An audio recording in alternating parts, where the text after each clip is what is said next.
Hi everybody, Bob Fitzgerald, Brave Haven Media. We're glad you're here with us tonight. We're going to talk for just a few minutes about some earthquake safety, about some things that you can do to check your building out to make sure that it's safe, and maybe point some of the areas that you need to start thinking about if you determine that it's not safe. So we are going to get started here. Again, this is Brave Haven Media coming to you live tonight. Call in at any time at 800-716-9841. We'd love to take your calls and chat with you at any time. We can stop and talk to you. We'd love to do that. We'd also like to thank West Valley City Fire Department for being our sponsors for tonight. We're grateful to have them as our sponsors. So without any further ado, we will go ahead and get things rolling. Now, this is the fourth part in a 7-part series that we're working on. And tonight we want to identify your building's potential for weaknesses and help you to begin to fix them. We're going to use a quiz here to see if your home is likely to be badly damaged in a future earthquake, so badly that if people might be injured or that it wouldn't be safe to occupy. If your home scores above 17 on the quiz, you probably should have a structural engineer evaluate it, unless it's been strengthened in the last few years. The engineer will check to see if your home is strong enough to keep you and your family reasonably safe in an earthquake by looking for the following. First, is your house properly connected to the foundation? Are your walls bolted to the foundation? Is there plywood on the exterior walls of your home? Now, not visible, that's not what we're talking about, but plywood will help reinforce that. Are there anchors attaching the roof and the floor systems to the walls? Is your house constructed out of unreinforced masonry? My house is unreinforced masonry. Do you have large openings such as a garage door that may require better bracing in the event of an earthquake? Now, the following quiz will help you and I to determine the adequacy of your house in resisting a seismic event. Once you have identified the areas requiring retrofitting, prioritize how and when to get them fixed, and then get started. Local building departments and the Structural Engineers Association of Utah are excellent resources. Structural safety quiz for homes and other buildings. Okay, here we go. When was your home built? If it was built before 1970, give yourself 6 points.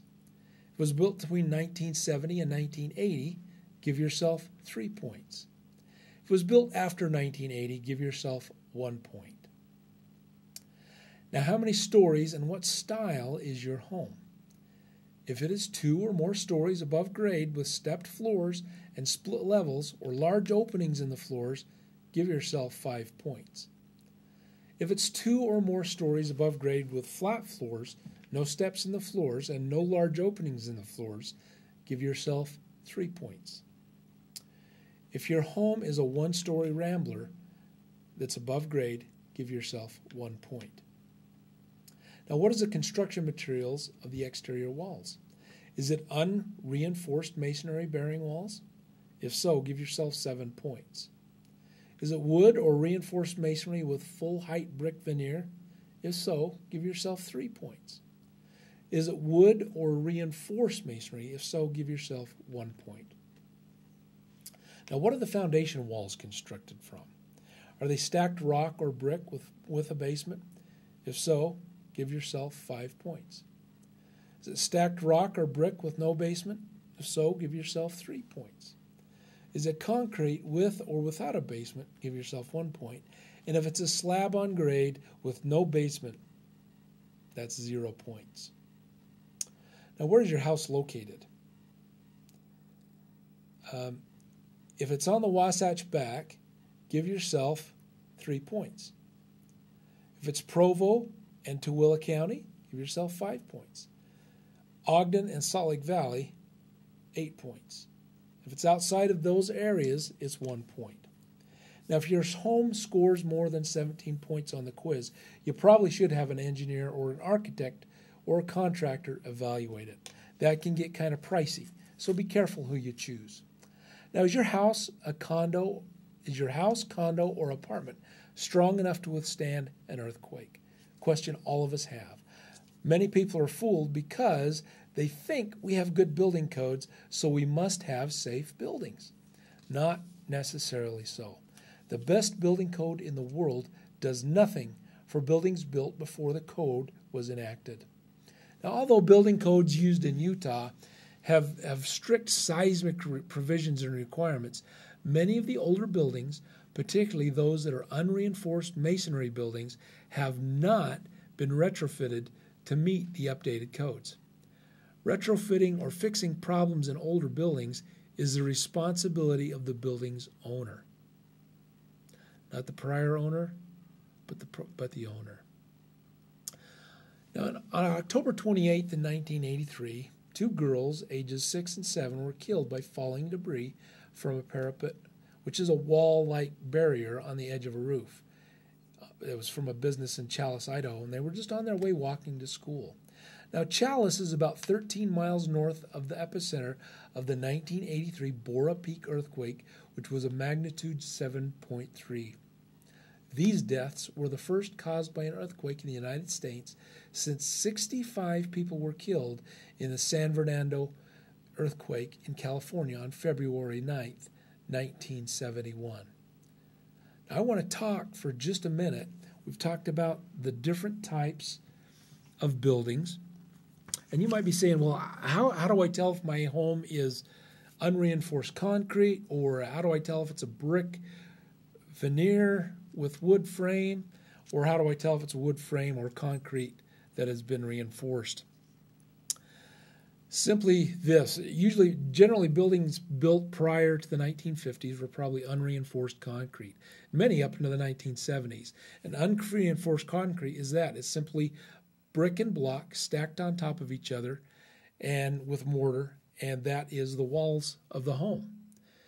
Reinforced masonry would have rebar or other such things driven through it to kind of strengthen it and help hold the wall together during the violent shaking that would happen in an earthquake. My home is simply that, is an unreinforced masonry concrete.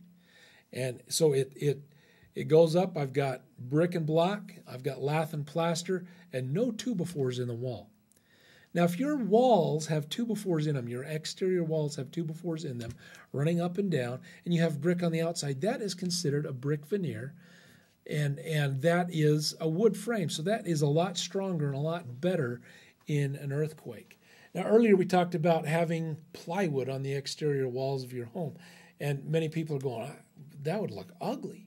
But what they do is they take that plywood and they put that around a course of the wood frame construction, and it strengthens that so much that it doesn't give it a lot of wobble factor, or whatever I can't think of the proper term, but we'll go with wobble factor. But it doesn't have a lot of wobble factor. And then generally what will happen is they will put a siding, or they will put brick veneer on the outside of that. And so that's kind of helps you understand those things. The parapet wall that collapsed on the 2 young ladies in Idaho. What a tragic thing. 2 young girls going to school. The earthquake comes upon them. They get frightened, so they run up against the building thinking that's going to be the safest place, and yet those bricks come down and land on top of them. So the point there we want to make is just be cautious. Talk to your children about the safety measures they need to make and take in those things. Running up to a building is not always the best option. And sometimes in that case, it was definitely not the best option, probably the worst place that those 2 young ladies could have gone. Now, the other thing that I want to bring up here is we've brought out some points here to make you think about your home. Be cautious when choosing a contractor or an engineer or any of those people. Have a clear understanding of their fee structure and what they're going to charge you for, because they will charge. And take the time to shop. You don't have to go with the first person that you come along with. A lot of those things you can tell yourself. If you know someone that's a contractor or been in construction, they can generally look at your home and tell you whether your house is attached to the foundation, if your roof is attached to the walls, and your wall is attached to the foundation. Most of the homes built recently, all the homes built recently have that. I know I worked in construction in the mid-1970s doing wood framing on homes, and we tied in every wall to the foundation, and we tied every roof to the walls. And so I know those homes because that was my job, is to make sure that all the fasteners and all those things were in place. So it doesn't take a lot of expertise to go and get a better sense of how your house is doing. But if you have any question at all, please go out there and get that taken care of and get those things in order so you'll have a little bit better peace of mind. Well, this is Bob Fitzgerald, and I just want to say thank you for joining us tonight. Grateful to have had you here. Hope this was a helpful episode for you. And we'll just say before we sign off, have a safe New Year holiday. If you're going to drink, don't drive. And let's all take care of each other out there. All right, this is Bob Fitzgerald for Brave Haven Media saying thank you and good night and God bless.